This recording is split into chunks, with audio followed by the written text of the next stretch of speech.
First at 6, major renovations to the New Haven line begin today. We'll have the details coming up in a live report. And breaking overnight, officers in Seattle arrested one person in connection to a shooting at a food festival there. And now the search is on for a second suspect. We'll have the latest. A vigil and call to action at Bushnell Park. I'm Kate Pattyfoot in Hartford, and coming up, what family members and community activists are saying after officer-involved shootings in our state. 6 o'clock, good Monday morning. Thanks so much for starting your new day and your new week off with us here at Fox 61. I'm Erica Arias. Coming off a gorgeous weekend, it was just spectacular. We're checking in with Rachel Piscatelli outside to find out what's on tap for today. Now, let's go outside to the New England Patio and Hearth Outdoor Studio.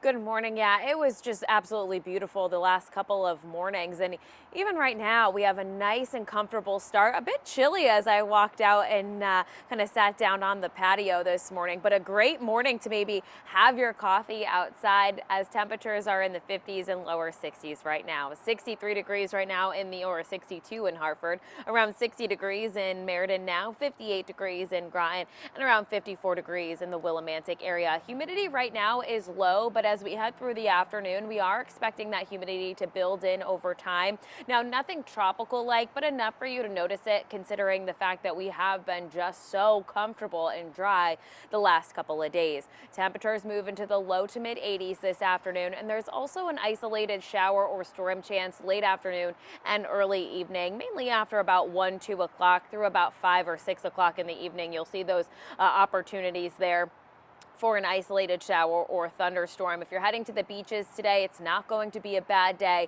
Just keep a close eye on the sky. Now, as we head through the next few days, though, we are tracking some changes. It's not going to be as comfortable tonight as we were the last couple of nights. Temperatures will start us off in the mid to upper 60s to right around 70 degrees in the morning. In the afternoon, numbers getting up into the upper 70s, so just shy of 80 degrees. And we are watching rounds of rain that begin Tuesday into Wednesday, potentially lingering into Thursday. We'll have more details on that and the weather impact alert coming up in just a bit. To the roads we go this morning at about 6:02 when we were following an earlier crash over in Fairfield that was causing some delays as well as a closure on 95. That is reopened for the morning commute, so your drive along 95. Bridgeport into Fairfield now 9 minutes. Travel speeds down to around 41 miles per hour, so starting to see delays building, as well as on the Merritt Parkway from Trumbull into Westport at 22. Erica. Rachel, thanks. We're following breaking news from overnight out of Seattle. Officers arrested a suspect. They are looking for a second person after a deadly shooting. Police say the shooting happened at about 6 o'clock last night at a food festival in Seattle. 3 people are dead. 4 other people are hurt, including a toddler. Officers believe that this started with 2 people shooting at each other. One witness describes the moments after he heard the first shot. I was about 20 feet or less maybe from one of the people who shot, and I couldn't really clearly see what was going on, but I ran toward the gunfire, and there was I would say at least 24 shots. It was multiple. It sounded like an automatic weapon. Hundreds of people were gathered at the food festival when the shooting happened. We're told that dozens of officers were already at the event for a security detail.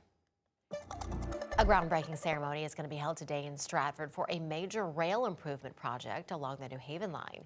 The $1.6 billion project is part of the Time Before CT program. It's expected to provide faster, more frequent, and more reliable train service. Governor Ned Lamont is going to be there. He's going to be joined by state and local officials. Well, Fox 61's Aaron Coogan is joining us now live at Union Station, and we're talking about this rail project. This has been a long time coming, so people are certainly going to be excited about this. What are the details of the changes that they could expect? Yeah, well, years in the making, and we still have years to go, but this is going to be a major step in the modernization of our current rail system. Across Amtrak and Metro North, millions of passengers utilize the New Haven line, so construction that starts today will help improve infrastructure that now approaches 100 years old. And take a look, this is just the start of the first phase in this massive undertaking. The project, aptly named Time for Connecticut, will eventually span 3 stages, and as you mentioned, approximately cost $1.6 billion to complete. Now, construction will specifically look at replacing and upgrading infrastructure between Bridgeport and New Haven. Things like bridge replacements, track reconstruction, and upgrading outdated power systems all look to reduce travel times and make utilizing the rail system more efficient and effective. Now, this morning, Governor Ned Lamont and Connecticut Transportation Commissioner Garrett Eucalito are expected to speak more on timelines and how the department will go about renovations with the least impact to commuters. But again, a major milestone for the department, and hopefully eventually for commuters. We'll see a difference as well. They're expected to address the public at 10 o'clock this morning. And of course, we're going to be tracking that for you on air and online at fox61.com. We're live in New Haven. Aaron Coogan, Fox 61. All right, Aaron, thanks so much. Great news to hear. We'll look forward to the update for sure later on. Well, meantime, at 6:06, a 20-person crew with DEP just returned from Oregon. They were there helping to contain a wildfire that spread to thousands of acres. They were on the front lines to cut vegetation, set up water systems, and also set controlled fires to contain the blaze. Firefighters say they battled this fire. It was different from anything else that they've experienced before.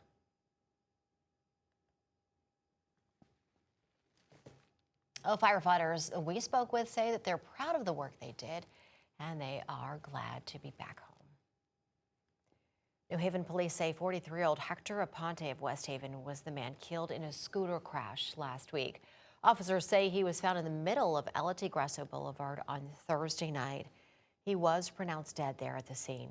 Investigators believe he had been riding a Razor-style scooter, but they're still working to determine exactly what happened. In Enfield, firefighters responded to a vehicle that caught fire. This crash happened yesterday near Broadbrook Road and Abbey Road South.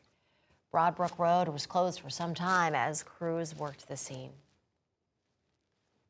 Community members gathered last night in Hartford to honor people killed in encounters with police.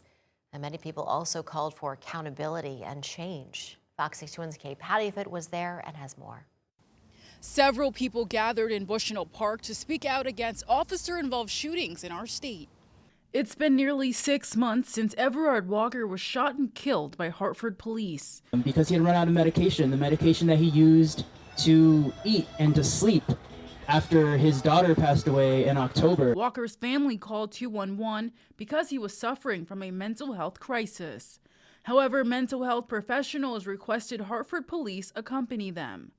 According to the Office of the Inspector General, Walker was fatally shot by Officer Clifford after refusing to drop a knife and appearing to threaten a fallen officer. Now his family and others continue to seek justice for him. Creating a new society where police brutality isn't even a thing that is possible. That's like the ultimate justice to me. Due to day of conflicts, the Walker family wasn't able to show up to the vigil, but among those in attendance, Valerie Giotto. Giotto's son, Stephen Barrier, died in police custody in 2019 after they responded to a mental health crisis he was experiencing. My son in the back of their cruiser asking for air. Can I get some air, please? You could hear my son moaning and groaning and, in pain and agony. And when they pulled up in the Sally Port, my son was unresponsive. One of the officers said he's a dead fish. She says she will never forget the way the officers talked about her son. Mocked him and belittled him, take him into the precinct, and that's where they all talk about, that he deserves an Oscar for faking his death. People at Sunday's vigil lit candles in honor of Barrier, Walker, and others who have been killed by police. Justice for Everard Walker! Justice for Everard Walker! Justice for Stevie Jones! Justice for Stephen Barrier! Justice for Stephen Barrier! People who look like me at home, whether you live in Connecticut or not, please say something. Please don't turn a blind eye to the injustice before you. Organizers say they will continue holding rallies and vigils to make their voices heard and to speak out on any injustice. In Hartford, Kate Pattyfoot, Fox 61. A pause in the fighting between U.S. and Iranian forces has entered a second day. The pause comes as efforts to continue negotiations on an interim ceasefire deal continue. The Pentagon nor the White House have commented on the pause. For nearly 2 weeks, American forces had targeted key infrastructure along Iran's coast after Iran fired on ships in the Strait of Hormuz. 250,000 people had to flee their homes in southwest France amid wildfires. That's according to France's president. Drone video here shows burned homes and cars, while firefighting planes dropped water on the flames. The fires have destroyed large areas of pine forest. Some people are using trucks and hoses to protect their property as firefighters work to keep the flames from spreading toward Bordeaux. Authorities warn more evacuations may be needed.